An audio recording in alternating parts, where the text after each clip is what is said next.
अम्मा बाबूजी आप दोनों पीछे के कमरे में चले जाइए। मेरे ऑफिस के कुछ दोस्त आ रहे हैं।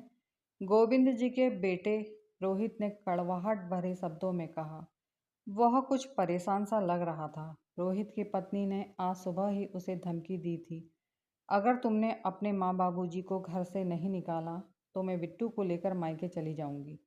रहना फिर तुम अपने माँ बाप के साथ और करते रहना उनकी सेवा। घर में रोज रोज की चिक चिक से रोहित परेशान हो गया था। अब तो उसका बेटा भी दादा दादी से दूर भागता था। दादा दादी बाहें फैलाए उसे पुकारते, मेरा बच्चा, मेरा बाबू दादा के पास आएगा। नहीं जी, मेरा राजा बेटा तो दादी के पास आएगा। लेकिन बिट्टू दूर खड़े होकर दादा दादी को मुंह चिढ़ाता और कहता, ना, नहीं आऊँगा। मम्मी कहती है तुम दोनों भूत हो। अगर मैं आपके पास आ गया तो आप दोनों मुझे खा जाओगे। क्योंकि गोविंद जी की पीठ पर कुबड़ निकल आया था और गोदावरी जी का एक पैर काम नहीं करता था। जहाँ गोविंद जी झुककर चलते वहीं गोदावरी जी पैर को घसीट कर चलती थी। लेकिन वह दोनों अपना काम खुद करते थे। वह किसी पर बोझ नहीं थे। लेकिन फिर भी बहू को वे दोनों फूटी आंख नहीं सुहाते थे। शायद रोहित ने परेशान होकर अपने माँ बाबूजी से ऐसे बात की थी। वह फिर चिल्लाया, आपसे एक बार कहा, आपको सुनाई नहीं दिया?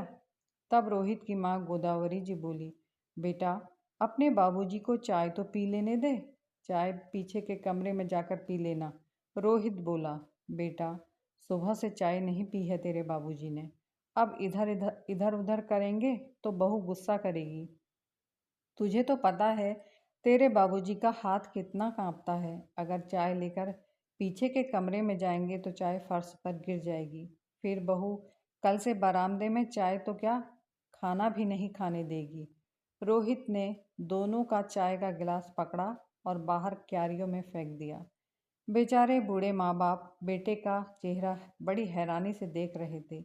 गोविंद जी बोले, बेटा इतना गुस्सा सेहत के लिए अच्छा नहीं होता है। गोदावरी जी बोली, अजी आप चुप रहिए, चलिए पीछे के कमरे में। रोहित मुंह बनाकर अंदर चला गया। अंदर से बहू चिल्लाई, ऐसा ही करते हैं यह दोनों। वो पाँच पाँच नंबर वाली मिसेस चड्डा कभी कभी दिन में बैठने चली आती है तो इन दोनों का ड्रामा शुरू हो जाता है। एक कमर झुकाकर खांसना शुरू कर देता है तो दूसरा पानी मंगवाने पर पैर इतना घसीट कर चलती है कि मिसेस चड्डा को उन पर दया आ जाती है। कहती हैं, हाय हाय नीलम, इन्हें किसी अच्छे डॉक्टर को दिखाओ। मैं तुमसे पूछती हूँ, क्या ज़रूरत थी इन दोनों को गांव से बुलवाने की? मैंने तो कह दिया मिसेस चड्डा से कि बेसहारा थे, हमने इन्हें सहारा दिया है। अब जितनी जल्दी हो सके इन दोनों को घर से निकालो। रोहित को भी नीलम की बात सही लगती थी क्योंकि वह एक कंपनी में प्रतिष्ठित पद पर था और सोसाइटी में उसकी बहुत इज्जत थी। ऊपर से नीलम बड़े ऑफिसर की बेटी थी।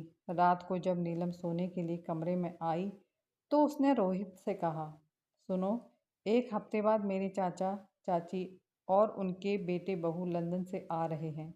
मैं नहीं चाहती कि तुम्हारे माँ और बाबूजी उनके आसपास भी भटके। पिछली बार जब मौसी जी आई थी तो आपके माँ बाबूजी उनसे ऐसे मिले जैसे मौसी कहीं गांव देहात से आई हो। मुझे तो इतनी शर्म आई मैं बता भी नहीं सकती। मैंने उस दिन उनसे कह दिया कि मेरे रिश्तेदारों से आप दोनों दूर ही रहना। और मौसी से मैंने कहा, ये हमारे दूर के रिश्तेदार हैं, इनका कोई नहीं है, इसलिए हमारे साथ रहते हैं। यह बात गोदावरी जी ने सुन ली। उन्हें सारी बात सुनकर बहुत दुख हुआ, किंतु फिर भी वह चुप रही और वहाँ से बिना दवाई लिए वापस चली गई। कमरे में आकर वह चुपचाप बिस्तर पर लेट गई। गोविंद जी खांसते हुए बोले, गोदावरी खांसी की दवाई लेकर नहीं आई? नहीं जी, सब सो गए हैं। अब कल सुबह ही खांसी की दवा मिल पाएगी। पानी पी लीजिए, खांसी में थोड़ा आराम मिलेगा। कितना पानी पीऊँ? पानी पी पी कर परेशान हो गया हूँ।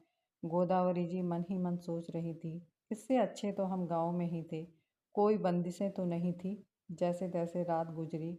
अगली सुबह गोदावरी जी बेटे से बोली, बेटे बहुत दिन हो गए, अब हमें गांव पहुंचा दो। यहाँ तेरे बाबूजी की तबीयत कुछ ज़्यादा ही खराब रहने लगी है। गांव के खुले माहौल में रहेंगे तो ठीक हो जाएंगे। रोहित बोला, क्या माँ, तुम भी हद करती हो। जब गांव में थी तब दूसरों से फ़ोन करवा करवा कर परेशान कर दिया था।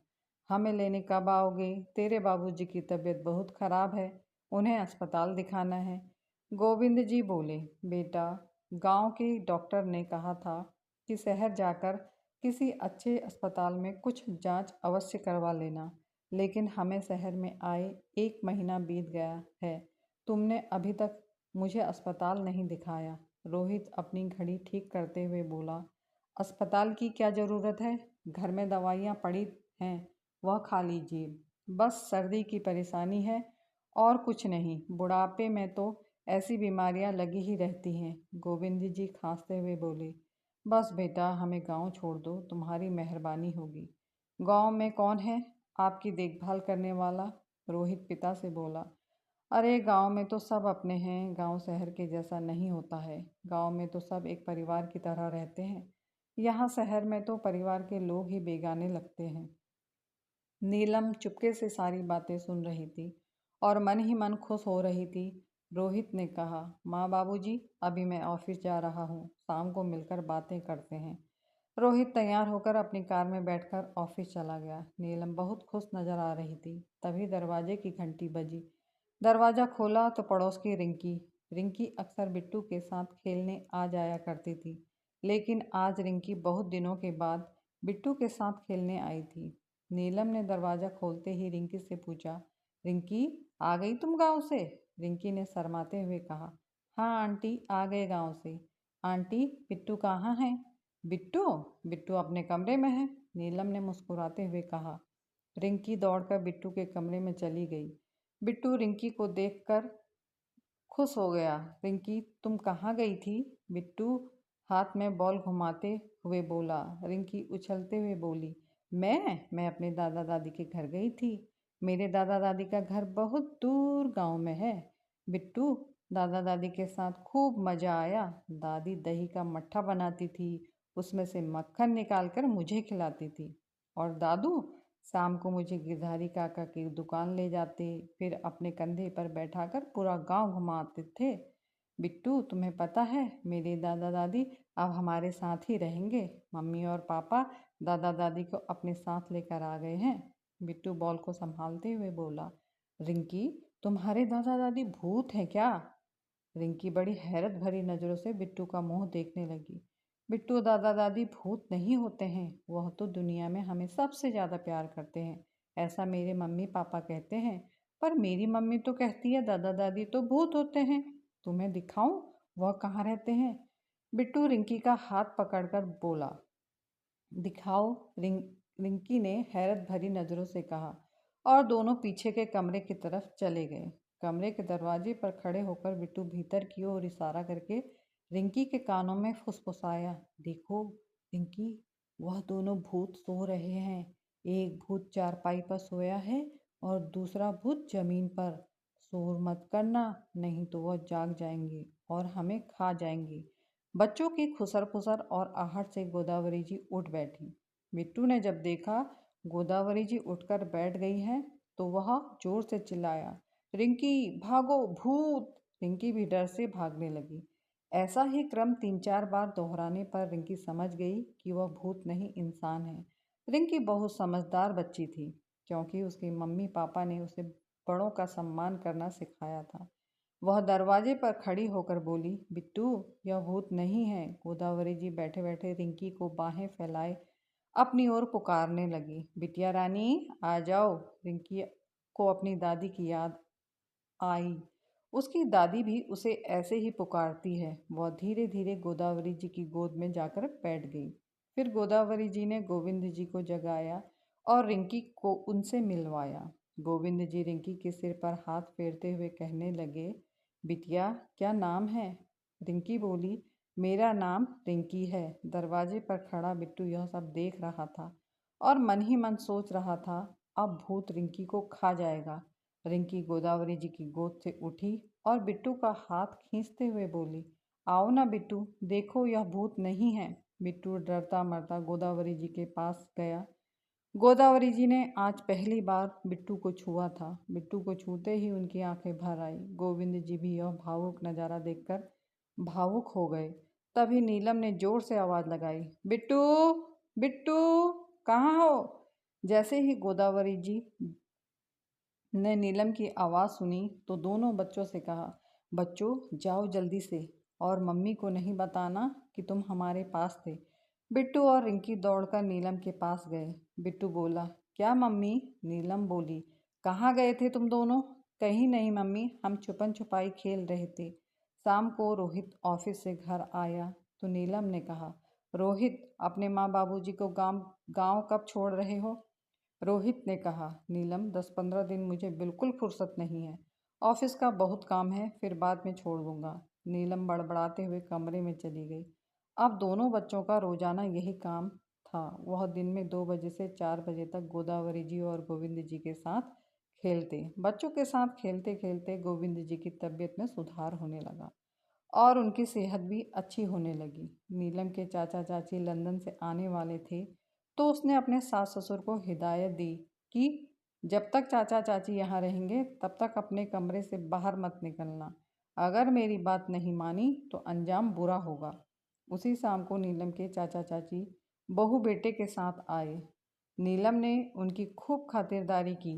बिट्टू सब देख रहा था कि मम्मी पापा उन लोगों की कितनी खातिरदारी कर रहे हैं। वह दौड़कर अपने दादा दादी के पास गया और बोला, दादा दादी चलो, अंदर चलो, वहाँ मेहमान आए हैं, आप उनसे नहीं मिलोगे? दादा दादी ने बिट्टू से कहा, बेटा हमें यहीं रहने दो, हम यहाँ से बाहर नहीं आ सकते।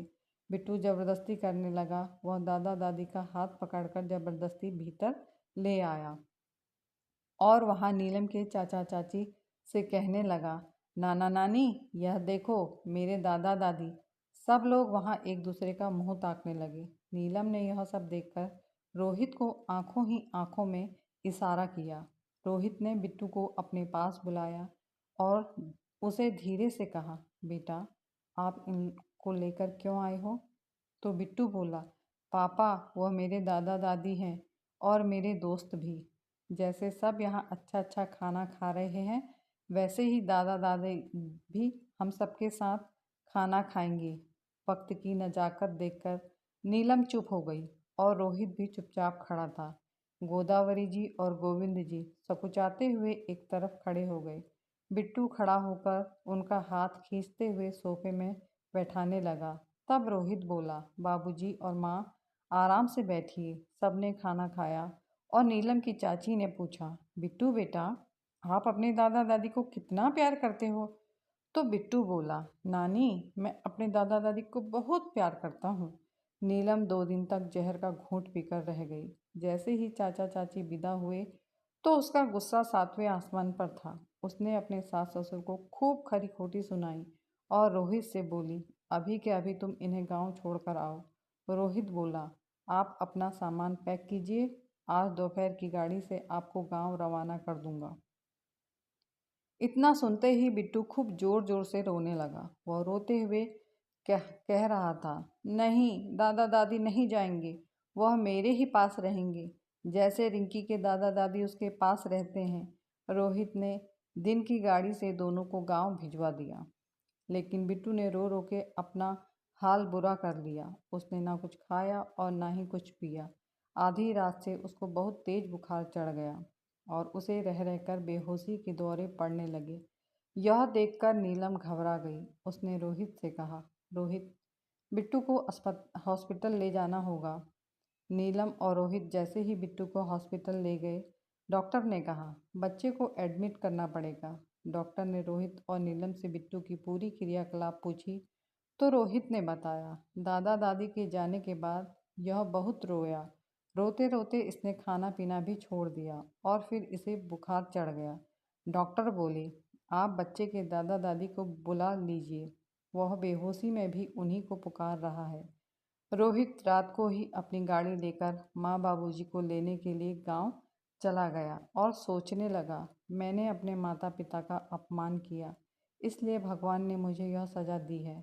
रोहित सुबह 10 बजे गांव पहुंचा और हाथ जोड़ते हुए बोला, माँ बाबूजी आप मेरे साथ चलिए, बिट्टू की बहुत ज़्यादा तबीयत खराब हो गई है। गोदावरी जी यह सुनकर व्याकुल हो गई। गोविंद जी बोले, बेटा अब तो समझ में आ गया होगा कि औलाद का दुख क्या होता है। रोहित पिता के पैरों में गिरकर माफ़ी मांगने लगा। गोदावरी जी बोली, सुनिए जी, अभी गुस्सा उतारने का समय नहीं है। चल बेटा, जल्दी चल। बेचारे बुढ़े और बुढ़िया पोते का दुख बर्दाश्त नहीं कर पाए और सीधे रोहित के साथ चल पड़े। रोहित उन्हें सीधे अस्पताल ले गया। नीलम ने जैसे ही अपने सास ससुर को देखा तो उनके पैरों में गिर पड़ी और माफ़ी मांगने लगी। बोली, माँ जी, बाबूजी, अपने पोते को बचा लीजिए। गोदावरी जी ने नीलम को हिम्मत दिलाते हुए कहा, बहू, कुछ नहीं होगा हमारे बिट्टू को। डॉक्टर ने गोदावरी जी और गोविंद जी को बिट्टू से मिलवाया। 2 दिन तक गोदावरी जी गोविंद जी अस्पताल में ही रहे और बिट्टू को जैसे ही होश आया वह अपने दादा दादी को देखकर खुश हो गया और अपनी मम्मी पापा से बोला, मम्मी पापा, दादा दादी हमारे ही साथ रहेंगे ना। नीलम ने हाथ जोड़कर गोदावरी जी और गोविंद जी से प्रार्थना की कि वह अब से उन्हीं के साथ रहें और अपने पोते का ध्यान रखें। दोस्तों, ऐसा ही होता है जब अपने ऊपर पड़ती है तभी रिश्तों की कीमत पता चलती है। जैसे बिट्टू की बीमार होने से रोहित और नीलम को पता चला माँ बाप के जीवन में बच्चों की क्या अहमियत होती है। और ईश्वर करे बिट्टू और रिंकी जैसे पोता पोती हर घर में हों जो अपने दादा दादी से बेहद प्यार करें। कहानी देखने व सुनने के लिए आप सभी का धन्यवाद। अगर आपको मेरा यह छोटा सा प्रयास पसंद आया है तो कष्ट करके मेरे चैनल को सब्सक्राइब करना, लाइक करना और अपनी अनमोल राय कमेंट बॉक्स में अवश्य भेजना। साथ ही कहानी को शेयर भी कर देना। धन्यवाद।